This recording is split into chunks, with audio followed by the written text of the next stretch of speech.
конце недели в Джорку Генеше прошло заседание Временной парламентской комиссии, которая была создана 21 ноября в связи с тем, что убитый в Стамбуле 10 ноября китайский бизнесмен уйгурского происхождения Айркен Саймаити был каким-то образом знаком и вел дела с некоторыми кыргызскими депутатами и бизнесменами.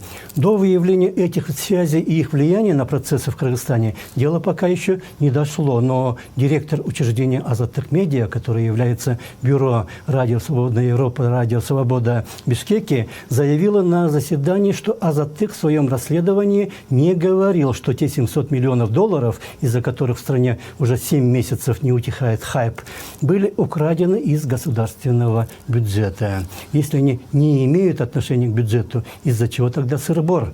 Эти 700 миллионов, переведенные через банки за рубеж за 7 лет из кыргызских банков, могут иметь отношение к бюджету в связи с налогами или контрабандой. Но как раз эта часть процесса не совсем расследована. Расследовать все это надо и нужно, но заранее приписывать конкретные цифры конкретным людям – это манипулирование.